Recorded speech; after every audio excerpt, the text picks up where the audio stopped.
There's so much to talk about in technology. Now, the title is Debating Technology. I don't think there's a debate technology, yes or no. But in covering Silicon Valley for 25 years, I often hear, technology can be used for good or bad, which is inherently true. But sometimes that's used to say, especially by the makers of the technology, well, it's going to be used for good or bad. Hopefully the good outweighs the bad. And to me, that neglects our responsibility to push and steer and limit the technology so it is used for good. But we're going to talk about it. This is a moment of great excitement, especially with artificial intelligence, robotics, and all these technologies. But it's also a moment of great concern. A lot of people have legitimate fears about what this change will bring. That's enough from me. I'm excited to be joined by Dava Newman, head of the MIT Media Lab, and Yann LeCun, who leads AI research and other activities at Meta. Dava, maybe to start with you, I mean, you have such a broad background in technology from obviously your experience in space. Where is your head these days? What are the problems and areas that you think need our attention, and where are you wrestling your brain around? Thank you, everyone. Good morning. Pleasure to be with you. So, where's my brain? Typically in outer space, thinking about becoming, interspecies. Will we find life elsewhere? It's not option B. So where my head really is, and thinking about technology and the disruption that we feel, and that much more, orders of magnitude more disruption that's coming. So maybe I paint the picture. It really is, I think, technology super cycle, now convergence of probably 3 technologies at once. The Industrial Revolution, that was okay when we put one technology at a time. Gen AI. Took me 30 seconds before getting into say AI. It's coming, large language models, but it still is in infancy. At the MIT Media Lab, we've been working on AI for 50 years. So now that it's common in everyone's hands, a co-pilot, I'm sure we're going to debate that and talk a lot about it. My esteemed colleague and an expert developing that, we're doing a lot. Most important thing I want to emphasize just in the introductory about AI and Gen AI is we design for humans, human-centered, human flourishing at the Media Lab. So is it trusted? Is it responsible? That's the premise. Actually, we don't do it if it's not. But hold on to your seats, everyone. Rocket launch is coming. Soon, I think we'll all be talking about Gen Bio. If you're not already, not just synthetic bio, but generative bio. We don't, biology is organic. So when AI morphs into Gen Bio, it's no longer a large language model. What we're working on actually, Media Lab, large nature models. Now you're ingesting biology and genetics and biological. Wrap that all around into sensors. Internet of Things. We're pretty famous for, I call it now Internet of All Things, because I have IoT for the oceans to monitor all biodiversity, for the land, climate, air, atmosphere you might think of, and from space. More than half of all of our climate variables are now measured from space. So hopefully that kind of technological whirlwind, I don't know what else to call it, coming with Gen AI, Gen Bio, sensors, measuring everything. To finish up, I put humans and human-centered design right in the middle and asking the upfront questions. Is it intentional for human flourishing and all living things flourishing? If the answer to that is no with our algorithms, then I don't think we should be doing it. And Yann, that's a good point to turn to you. How do we make sure the AI we can build is the AI we want? How are you trying to focus your work and the development at Meta to make sure that we get an AI that works for humanity? There's two answers to this. The first thing is you try to make it work well and reliably. The flavor of generative AI or AI that we have at the moment is not quite where we want it to be in terms of, it's very useful. We should push it, we're pushing it. Trying to make it more reliable, trying to make it applicable to kind of a wide area of a wide range of areas, but it's not where we want it to be, and it's not very controllable for various reasons.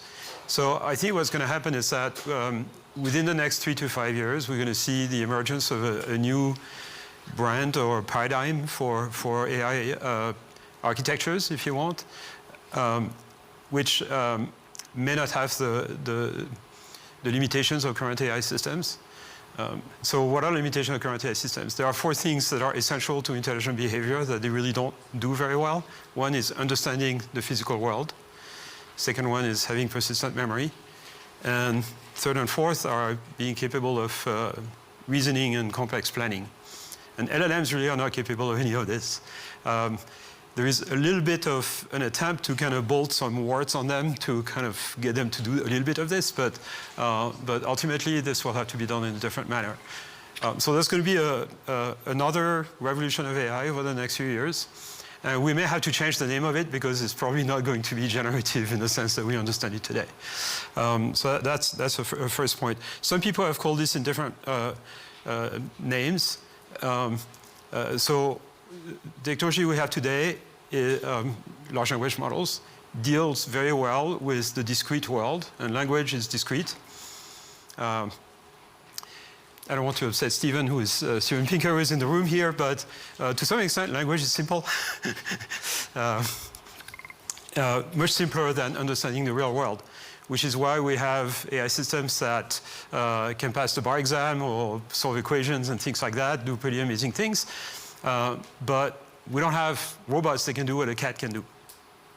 The understanding of the physical world of a cat is way superior to everything we can do with AI. So that tells you the physical world is just way more complicated than human language.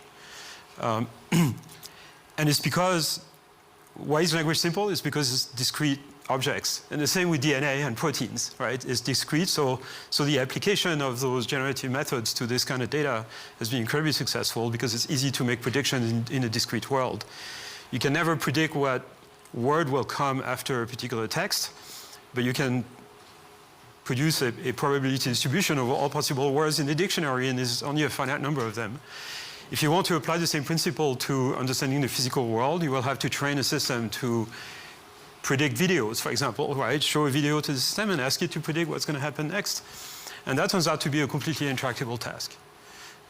So the techniques that are used for large language models do not apply to video prediction. So we have to use new techniques, which is what we're working on at Meta, but it may take a few years before that pans out.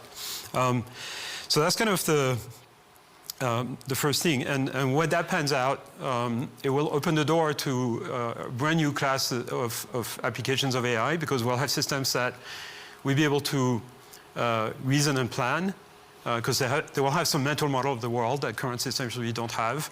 So they'll be able to predict the consequences of their actions and then plan a sequence of actions to arrive at a particular objective. And that may open the door to real agentic system. Everybody is talking about agentic AI, but nobody knows how to do it, and that's kind of one way to do it properly. And also to robotics. So the coming decade may be the decade of robotics. Okay, that was the first answer. And the second answer, which is shorter, the way to make sure that AI is applied properly is to give the tools for people to build a diverse set of AI systems and assistants with which understand all the languages in the world, all the cultures, value systems, etc. And that can only be done through open source platforms. So I'm a big believer in the idea that the way the AI industry and ecosystem is going, open source foundation models are going to be dominant over proprietary systems. And they're going to basically be the substrate for the entire industry. They already are to some extent. And they're going to enable a really wide diversity of AI systems.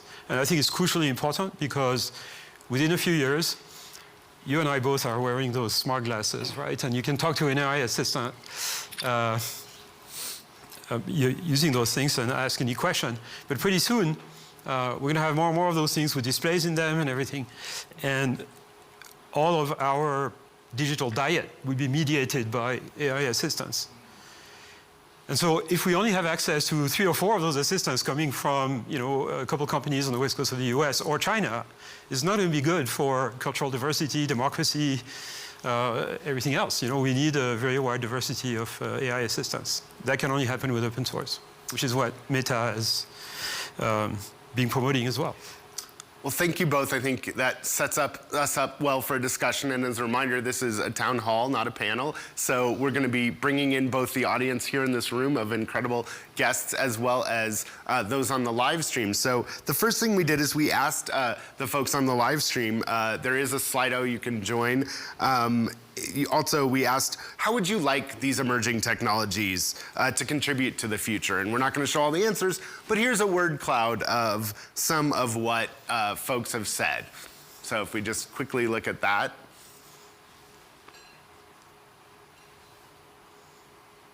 Well, that's the question. I'm not quite sure how we get to the answer. New technology. It's a blank slate. All right, well, I'm sure people, talked a lot about both what they're excited about and what they're worried about.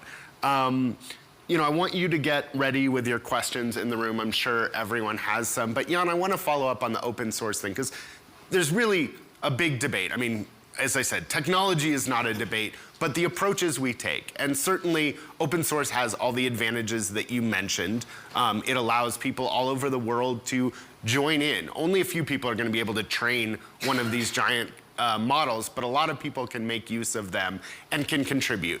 At the same time, there's a real concern that taking this powerful technology and giving it to the world and saying, basically, Meta says, here's our acceptable use policy. Here's what you can and can't do. But to be honest, there's really no way of enforcing that. Once it's out, it's out. How do we make sure something is both open source and safe?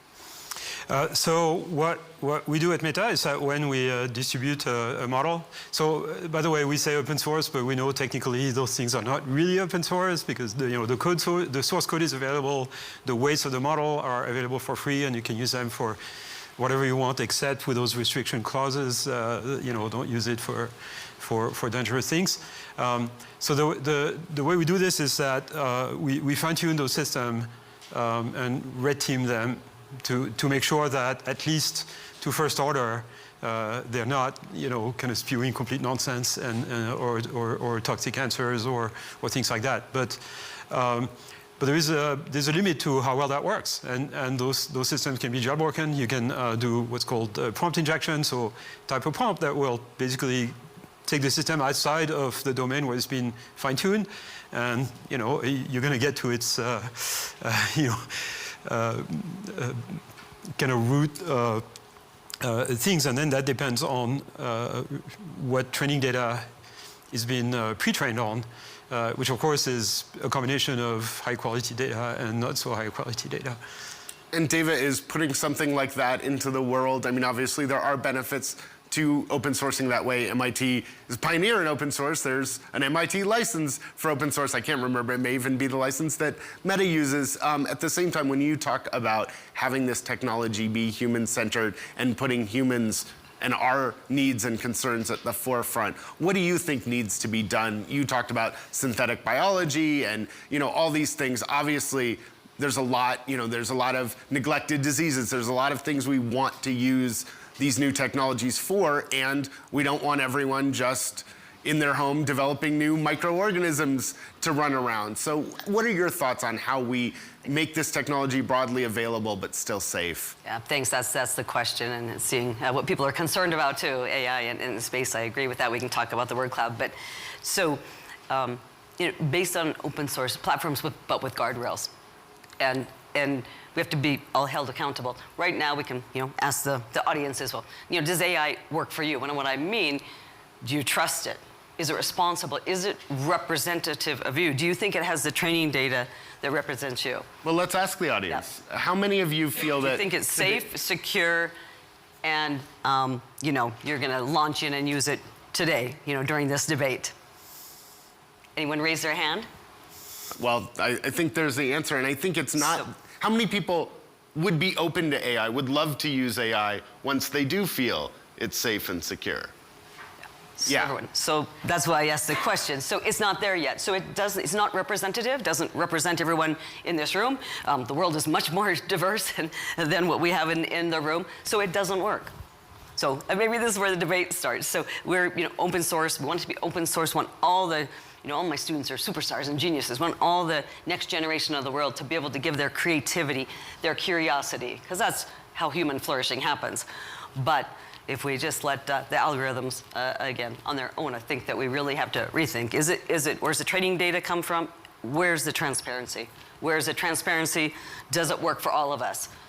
I think if those questions are answered, well, we have the majority of the folks, opting in and hopefully making it better, right? Open sourcing it is because you can get all the good ideas and enhance things. So we see that, coming, enhancing it, making it work for everyone. But I think we, here in very intentional, where's the transparency? Where's the trust? Has it kind of gotten away from us? So these are really important questions. And Yann, I want to push you one more time, and then I hope you all have your questions ready because I'm coming to you next.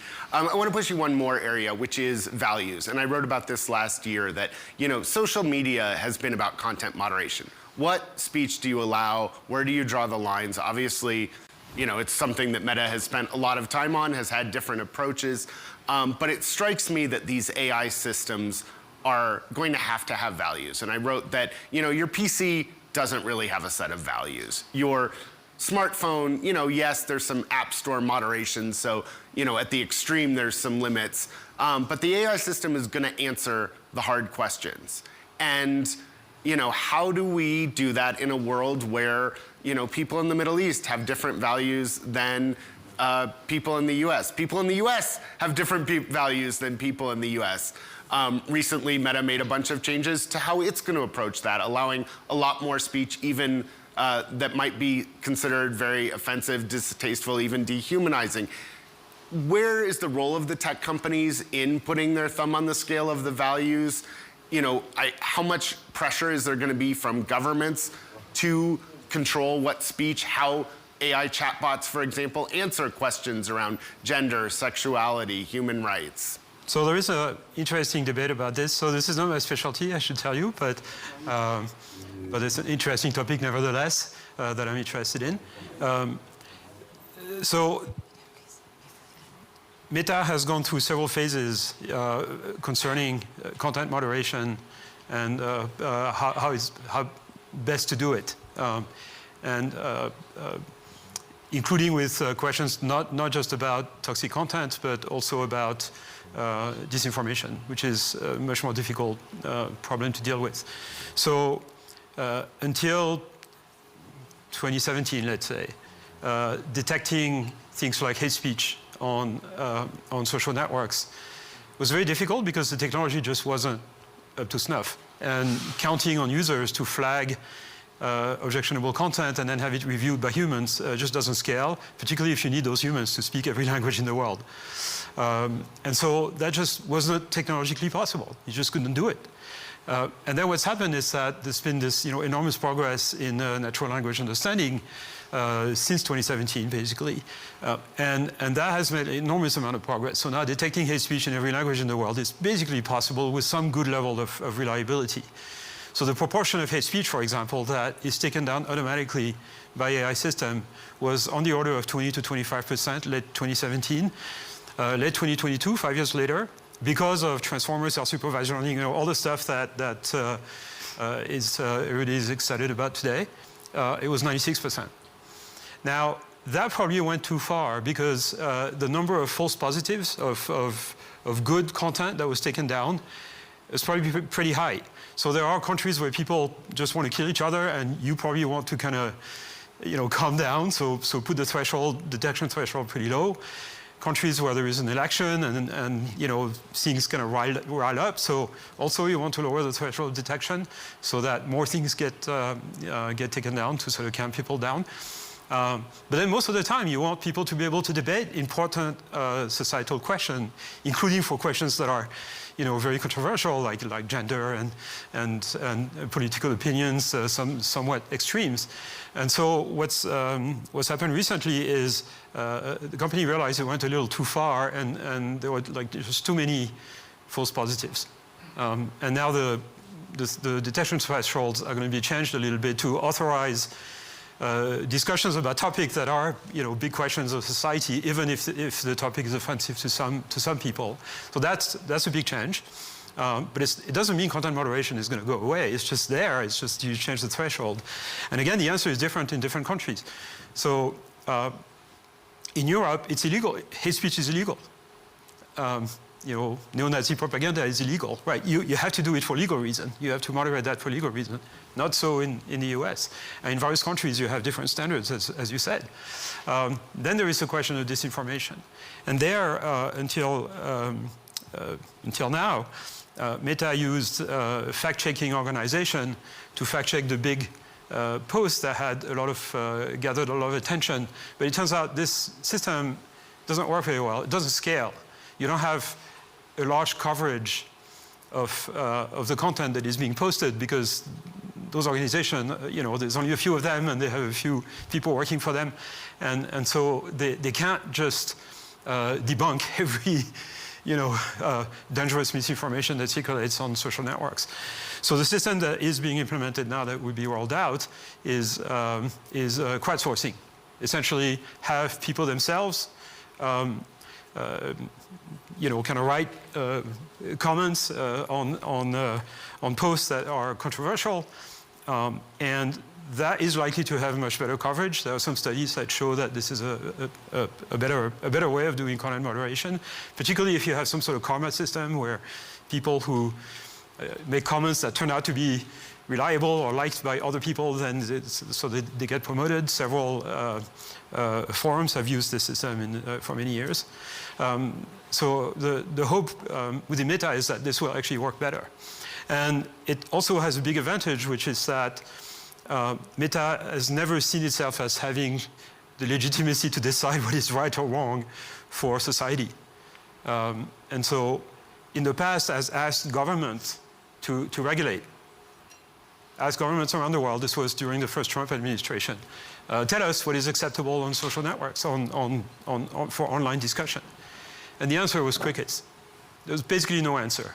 I think there was some discussion with the Macron government in France, but the Trump administration at the time, the first one said, we're the First Amendment here, go away, you're on your own. So all those policies kind of resulted from this absence of regulatory environment. And now it's crowdsourced, it's, content moderation for the people, by the people. Well, there's much more we could talk about, but I don't want to. Oh, yes, yeah, please, Dava. if I could get us back to values, I think that's the right question. So, if we can, that should be the first question. What are the values? So, and you have to be able to articulate your values. Like articulate my values. It's up to leadership to articulate values. So, for me, it's integrity, excellence, curiosity, community. Community encompasses belonging and collaboration. So if you can articulate your values, and then as designers, as builders, as technologists, flow from those values, we could get it right. What if we get this right?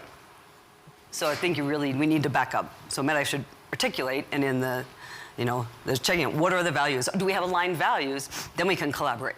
Then we can all collaborate and work together and respect our cultural differences and all the cornucopia that humanity is. And that's wonderful, and that's the opportunities to go across all the cultures. But I think we fundamentally still have to have the discussion about values, and do we share values? That's the, I think, fundamental. Yeah, the core shared values that need to be expressed. I mean, in that sense, the content policy from Meta are published, right? So it's not a secret. But then there is the implementation of it, right? And Meta in the past has made a mistake, deployed the system, and then realized that this is not working the way we wanted it, so kind of rolled it back and replaced it by other systems. It's constantly. But you could lead. You could lead in industry and lean in and be out in the front of that discussion. By all measure, actually, Meta is leading in terms of content moderation. Absolutely. And Dava, is that your sense? I mean, are you concerned with the new policies that? Obviously it's very difficult to say what are shared values. There are a lot of debates, again, even in the US. At the same time, we talked about a human-centered world, and the new policies certainly allow a lot of dehumanizing speech, whether it's comparing women to objects, trans people to it, gay people mentally ill.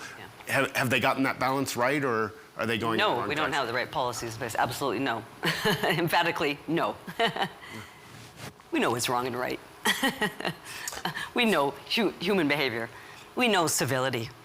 We know what makes you happy when you're teaching your kids. We should probably look at our children, our kids, and the young generation as well, especially when we talk about values and what we have and you know, who we aspire to be. Yeah, there's a chance to get it right, but you know, we've run the experiment. You know, Internet 1, Internet 2, I think we're running the experiment, so this is the opportunity to get it right. I want to bring in the audience. Who would like to build on the discussion we've had? And please just say your name and where you're from. There's a mic coming around, but keep the intro short and ask a question. I'm Mukesh from Bangalore, India. So Yann, your group is at the forefront of AI research, and so are many other groups around the world. Do we know where we are going? Like, is there a mental model for 5 years from now? Because we're all speculating and asking questions about where AI is today, challenges, and so on. Do we understand where we're going enough to have some prediction about 5 years, or is just too much wide open? So my colleagues and I at Meta certainly understand where we are going. I can't claim to understand what other people are doing, particularly the ones that are not publishing their research and basically, you know, have clammed up in recent times. But the way I see things going, so first of all, I think the shelf life of the current paradigm, large language model, is fairly short, probably 3 to 5 years. I think within 5 years, nobody in their right mind would use them anymore, at least not as kind of the central component of an AI system. One analogy that some people have made, which I've recycled, is LLMs are good at manipulating language, but not at thinking. Okay, manipulating language is done by a little piece of the brain right here called the Broca area. It's about this big and only popped up in the last few 100,000 years. Can be that complicated. What about this? The frontal cortex. That's where we think, right? We don't know how to reproduce this. So that's what we're working on. You know, having systems sort of build mental models of the world. So if the plan that we're working on succeeds, you know, with the timetable that we hope, within 3 to 5 years, we'll have systems that are a completely different paradigm. They may have some level of common sense. They may be able to learn how the world works from observing the world go by and maybe interacting with it. You know, deal with real world, not just discrete world. And open the door to another application. I want to give you just a very interesting calculation. A typical foundation model today, large language model, is trained on 20 trillion tokens or 30 trillion tokens. A token is typically 3 bytes. So that's about you know, 9, 10 to the 13 bytes, 10 to the 14 bytes. Okay, let's round it up. This basically is almost all of publicly available text on the internet. It would take any of us several 100,000 years to read through it. Okay. Now compare this with what a 4-year-old has seen in the 4 years of life. You can put a number on how much information gets to the visual cortex or through touch if you're blind, and it's about 2 megabytes per second, about 1 megabyte per optic nerve, about 1 byte per second per optic nerve fiber. We have 1 million of them for each eye. Multiply this by 4 years, and now in 4 years, a child has been awake a total of 16,000 hours. So figure out how many bytes that is. 10 to the 14, same number, in 4 years. So what that tells you is that we're never going to get to human level AI, which some people call AGI, but that's a misnomer. We're never going to get to human level AI by just training on text. We need systems to be able to learn how the world works from sensory data. And so that means LLMs are not it. Okay, you talked about that as well. We're not going to get human level AI within 2 years, like what some of people have been saying. And you've been talking about that as well. Yeah, so that's my point. You know, this is in its infancy, so I think it's actually, you know, that's the way to clear it. Where, you know, LLMs are in the infancy. It's, you know, infant. 4-year-old's not infant, but very, very early on. But when you move to generative biology, training data, when you move to sensors, the Internet of Things, when you move to, you know, the almost infinite, you know, amount of data, information we have, and, you know, just multi-sensory. We're talking about, you know, you have the glasses on, you know, your vision, but you're looking at text. How much do we get tactilely, hearing, sensing, smelling, right? We all had your coffee this morning. You know, what's the first thing? What was the first thing that, you know, you really related to this morning? Probably, you know, breakfast and some coffee smell. So when we put the multi-sensory capabilities again for humans, and I want to be clear from the earlier, you know, comment, humanity, flourishing humanity, and all living beings, all living the appreciation for all of life, So it's human-centered design in terms of our technologies, but you get to choose your orientation. You get to choose who you're designing for. And so I think that's really important too, not the egocentric humanity versus the rest of it. You know, that's the question, you know. How long will we be here? Spaceship Earth, as they say, technologies for space up there, that's my specialty. It doesn't need us. You know, so a little humility, please, being humble. Earth's gonna be fine without humanity. We're a bit of a nuisance, a huge nuisance. So, you know, Earth is 4.5 billion years old. I have my sister planet Mars, probably find past life there, about 3.5 billion years old. So, again, that view, let's please, you know, with humility and approach this. And then the question is, you know, do we want to live in balance? Do we want to live the best lives that we can and flourish? And then I think you just approach it, you know, with different questions. You approach solutions from a different perspective. Thanks. I think I heard something over here. I'm not sure if it was a phone or a question, but now I see a hand. You talk a lot about existence and There's a mic coming because we have a live stream audience. And say who you are. Moritz Bayerlens, Lightspeed. For Dava, you know, you talk about AI, you talk about existence too. I'm glad you're making life, or working on making life, human life, a multiplanetary species. Where does AI fit into this broader need? Do you see it as an existential threat? Do you see it as an existence-enhancing technology, for example, generative bio? Is it our great filter? Thank you for the question. So, you know, I think we're the threat. I think that people are the threat. You know, not my algorithms. And for, you know, the question, again, when I do think about, you know, searching, finding life elsewhere in the universe, it's a huge help. So when you say AI is not very useful anymore, it's almost just like saying technology. So then we can get, now we should say the specifics. You know, if we're talking, so when it comes to travel, space, for me, humans are here on Earth. We're sending our probes and our scientific instruments. So it has a lot to do with autonomy and autonomous systems. And now the human having information here, but that loop of information sensing and exploration. But these are all autonomous robots and systems. We are going to send people, and then we bring our own supercomputers with us, so that first human mission to Mars it'll surpass our current 50 years of exploring on Mars. So that's the benefit of humans, or, you know, human intellect. But so it's a great question. So it's a mix of, it's a threat, and we use it to the advantage of, again, capabilities, searching, exploring, and you can get, in my case, searching for the evidence of biosignatures or finding life elsewhere. So when you're focused, you know, and you know your mission, and again, be very transparent about how you're using algorithms, AI, and we always bring in something that's, you know, very much missing in most of the development. When we get down to more foundational models, specific, you know, personalized, you know, foundational capability, whether it's for health or climate or exploration, you got to bring in the physics.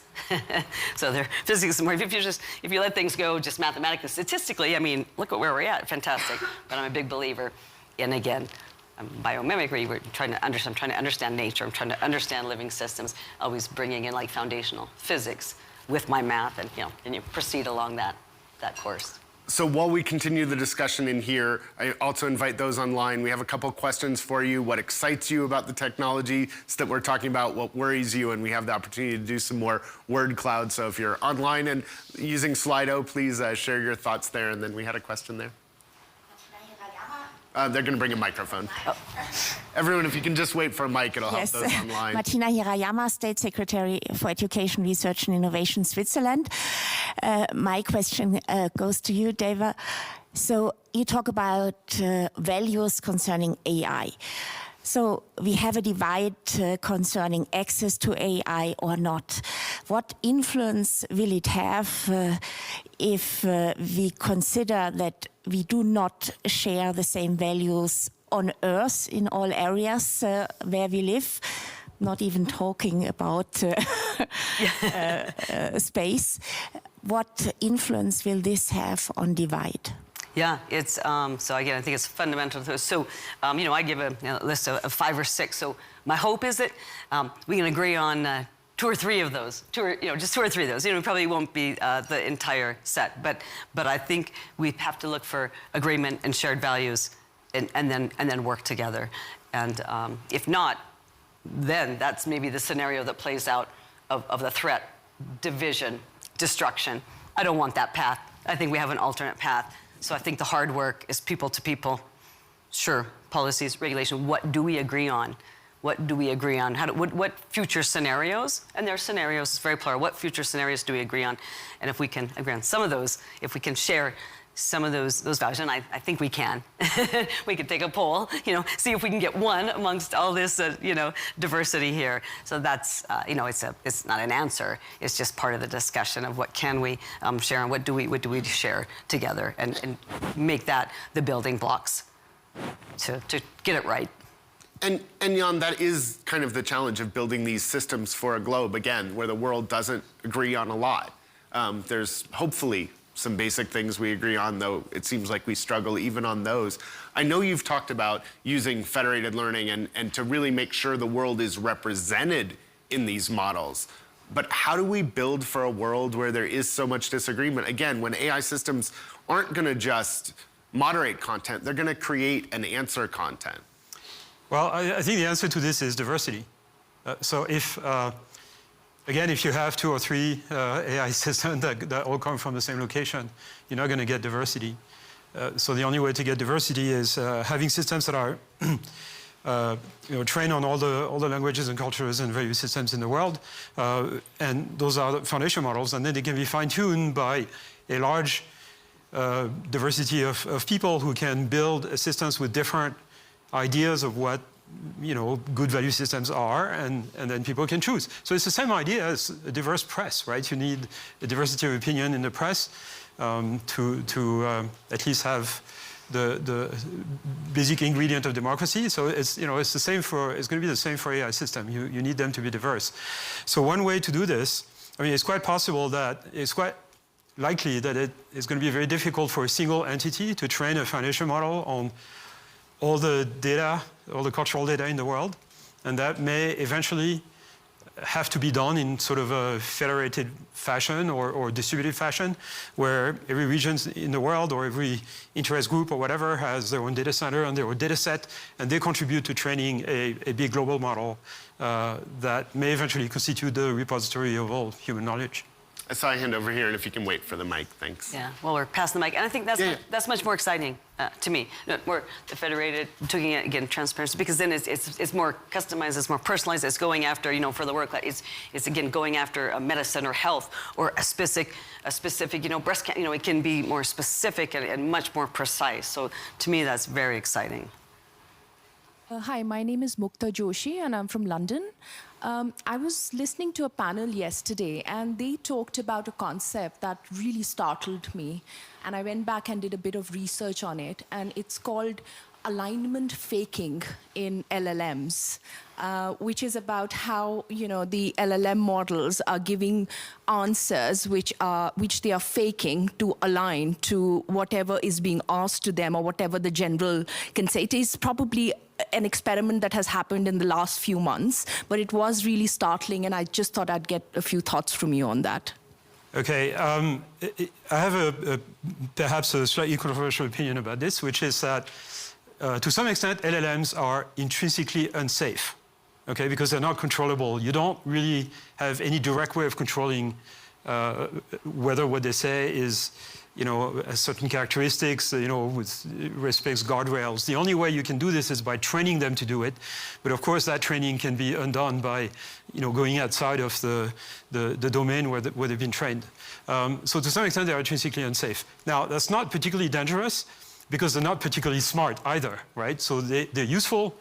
They are, in terms of intelligence, they are more like intelligence assistants, in the sense that, if they produce a text, that a lot of it can be wrong in it, and you have to kind of go, do a pass on it and then correct some of the mistakes and know what you're doing. It's a bit like, driving assistance for cars. We don't have completely autonomous consumer cars, but we have driving assistance and it works pretty well. So same thing. But we should forget about LLMs.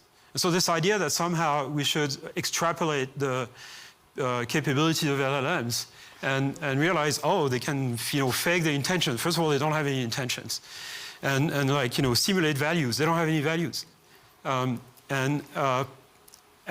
convince people to do horrible things. They don't have any notion of what this is at all. And as I said, they're not going to be with us 5 years from now. We're going to have much better systems that are objective-driven, where the output that those systems will produce will be by reasoning, and the reasoning will guarantee that whatever output is produced satisfies certain guardrails, and those systems will not be able to be,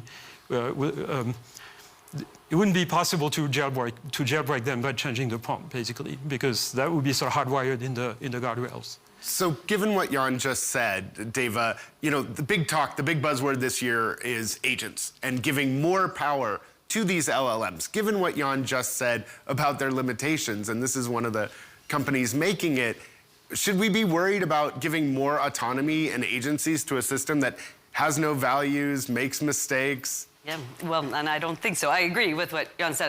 The LLMs said they're not smart, they don't have rationality, they don't have intention. I mean, they're just lacking.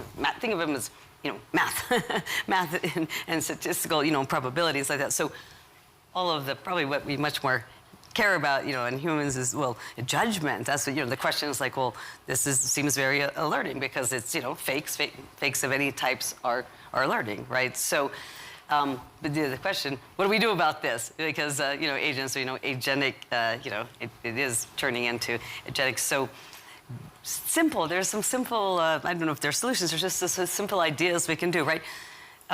We copyright things like that. What if it just, comes up every time we're using a generative, model? Why isn't it watermarked? Why isn't, why do we know that, what's, is this coming from a human? Is this, coming from an algorithm? Just visually, just say, just watermark that.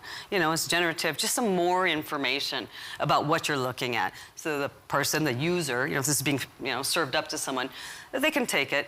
I want to do the flip side of this argument too, debate, with myself. I mean, published a paper on unlocking creativity. Again, with machine learning. It's fantastic, some generative capability. You have an idea, we have an idea, so we just do some simple brainstorming and generate, again, to me, I like actually images, the text, because it maps to the human brain. We're almost perfect in terms of image mapping and looking at visuals. So I'm gonna say my sentence, well, what's that image? And, Yann can have his, and we look down, and we're gonna have a really nice discussion. It's gonna help us to actually be more creative, we can have more discussion if it's kind of a prompt for us. That's where it's a tool. It really is then an assistant. It's helping us converse and have a discussion or a debate. So I think it should definitely be flagged. We have to know where it comes from. We have to know, what the ingredients are into the recipe.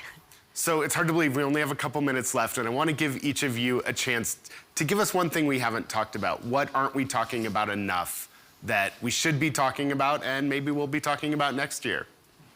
Okay, I'm going to go by the list that we're seeing here. Right? Exactly. This is what excites you the most about technology. Okay, brain-computer interface, forget about that. This is not happening anytime soon, at least not the invasive type that Neuralink is working on. The non-invasive type, so things like electromyogram bracelets that Meta is working on, yes, that's happening this year. And that's exciting, actually. But like drilling your brain, no. Except for clinical purpose. Gaming virtual world, Meta, of course, has been sort of very active in this space with metaverse, space exploration. You're the expert. It's exciting as well. Regulation, that's a very interesting topic that I think people are in government have been brainwashed to some extent into believing in the existential risk story, and has led to regulation that are frankly counterproductive, because the effect that they have is essentially make open source, the distribution of open source AI engine, essentially illegal. And in my opinion, that's way more dangerous than all the other potential dangers. Consumer robotics, as I said, maybe the coming decade will be the decade of robotics, because maybe we'll have AI systems that are sufficiently smart to understand how the real world works. And in your previous cloud, there was efficiency and power consumption. Efficiency, there is enormous motivation and incentive for the industry to make AI inference more efficient. So you don't have to worry about people not being motivated enough to make AI systems efficient. This is the main cost of running an AI system, is power consumption. So enormous amount of work there, but the technology is what it is. Thanks, Dave, and we have a minute left. Yeah, speed round. I'll take 3 of them. Politely disagree. Brain-computer interfaces. No, it's not off. It's happening now in terms of we have a digital central nervous system. So we're already having a brain control over, especially in the area of breakthrough technologies for replacement for prosthetics. So half human, half robotic. New robotic legs. Get rid of phantom foot. Because the brain is literally controlling the robot. So it's we're to the cyborg phase. We're doing that. It's implanted. People are walking around. Soon will hopefully be paraplegics. In the future, maybe quadriplegics. So the brain is controlling a digital central nervous system. The brain is quite powerful, so it's the surgery. So I'd love to talk about that, but that's here. That's not even the future. That's the now. After space we talked about a little bit. But again, for scientific purposes, finding life, what does that, why explore out and source? Because it tells us it's not option B. Sorry, Elon, it's not option B. It's for flourishing humanity. It's to appreciate all of us together, our humanity, and what we can get right here on Earth, and definitely living in balance with Earth. So, but it's necessary because when we design for space in the extreme environments of the Moon, Mars, you name it, Europa, Clipper, anywhere in the solar system, exoplanets, it's because for us, it pushes the technology, makes me, really sharpen the game in terms of technology. So very optimistic about that. I think we will find the evidence of life or past life in the next decade. Robotics, this is consumer robotics, okay. But what if it's just the robotic, again, hardware, software, robotics, you think of, physical systems. Well, guess what? Now what robots, they are the AI, they're the algorithms, they're the software. So we do get to that physical cyber. We get to where we don't talk about hardware and software. We get to just the robotics or the machine. It's embedded with the software. My favorite use cases are for health. Revolutionizing, individualized, personalized medicine, things like that. Rather than buying it and more stuff and more stuff and more consuming. What if you make your own? Again, we're back to open source. Let everyone, do it yourself, make it yourself. Open source it and use it from all recycled, let's think about, what's circular. So what can we do with everything? Any waste, that's the new, to me, that's the new robotic, informed physical cyber system of the future in the hands, of course, of our kids. And they'll do just a little bit of education, they'll do some pretty wonderful things with it if you leave it to the next generation. Well, that's a great place to leave things. We are going to have to leave it there. Thank you so much, Dava Newman from MIT, Yann LeCun from Meta, everyone in the room, and everyone who's joined us. Thank you.